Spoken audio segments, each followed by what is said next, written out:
Here we are with Christy and her two ferrets, Gita and Giuseppe. Yep. And it's Giuseppe that you're holding there. And I know absolutely nothing about ferrets. When I see them, I know that they are a domesticated animal, and they need a lot of the same things that some of the other animals we were talking about, such as rabbits. I see that in their cage, Christy, you have a litter box, the water bottle, food, and a hidey box like we had for the rabbit and for the guinea pig. And I see we have a cute little hammock. Tell us about why do ferrets need these things? Well, they like to burrow and they love to be on something soft and snuggly, and they like to be able to hide and get down into something where it's going to be dark and cozy.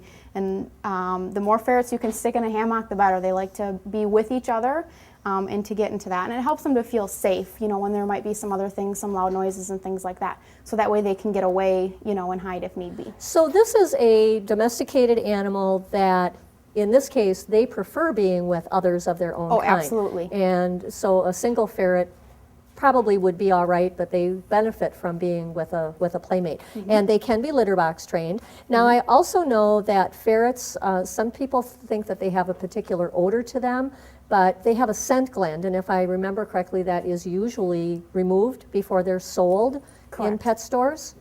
A lot of them are, most ferrets that you get are going to come from like a pet store, and there's one particular group that they come from, and they actually spay and neuter them and remove the scent glands, and that helps to take care of the odor. But they still have, if you smell him, he has a little bit, a little bit of an odor. Okay. But if you not real offensive, not really offensive. If you scoop their litter box and keep their cage clean on a daily basis, and make sure that they, eat a healthy diet, that's going to get rid of a lot of the odor. So just like the other animals that we've talked about in the show, you need to keep them clean on a daily basis, and you need to handle them.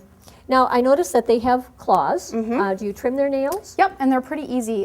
Ferrets, you can actually, and this is something if you've not done this before, you can actually scruff them and you can grab them by the nab of the neck.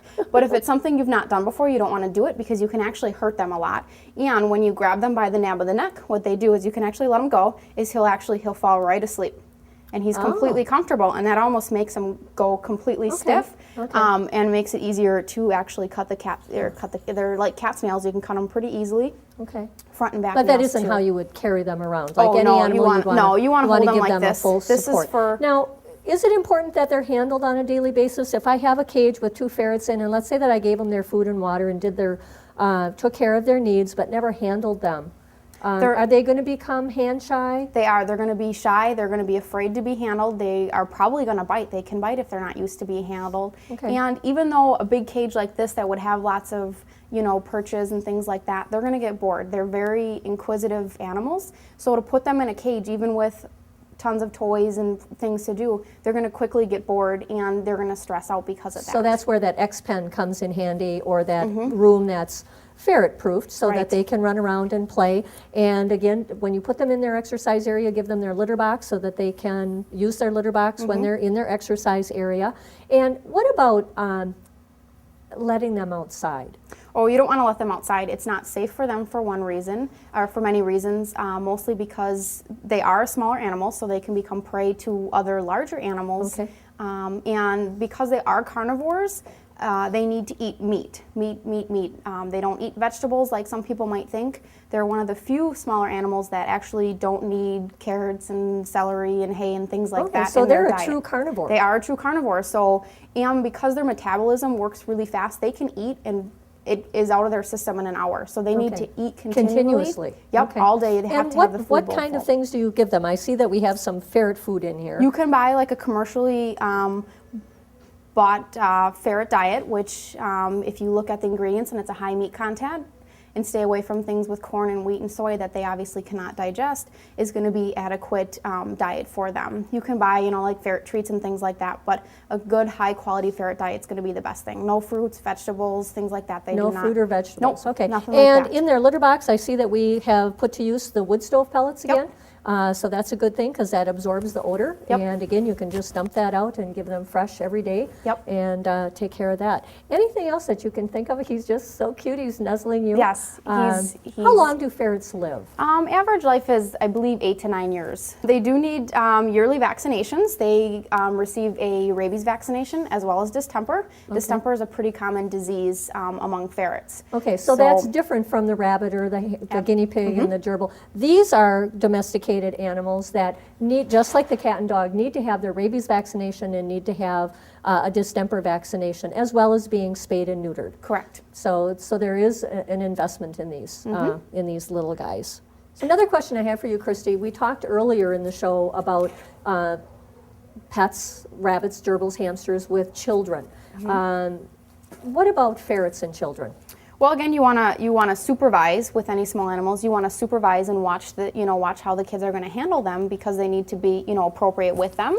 But as long as they are handled on a daily basis and used to kids, should have no problems with them. Okay. So supervision and common sense. Absolutely. And then exercise. We talked about exercising outside of the cage being very important for rabbits and guinea pigs and for the ferrets. How often should you exercise? Every day. They should come out of the cage at least an hour every day, longer if need be. Okay. They love to play and explore. Okay. And there are toys. I see that there's some kitty toys in here. So they need to have toys, and you can interact with them and play games with them.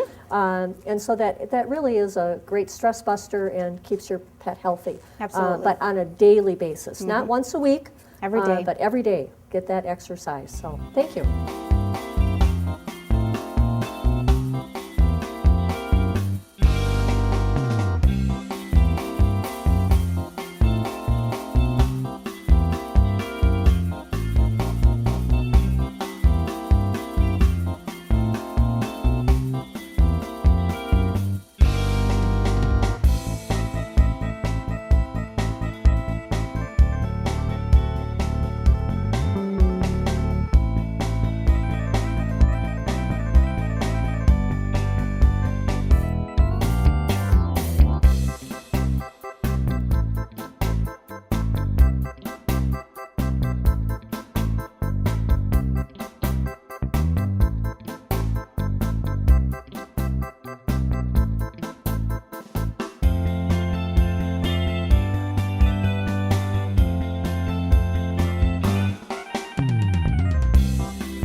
Well, that concludes our show for today, and we hope that you learned a lot about small mammals and what you need to think about before you bring one of these pets into your home. And until next time, happy tales to you.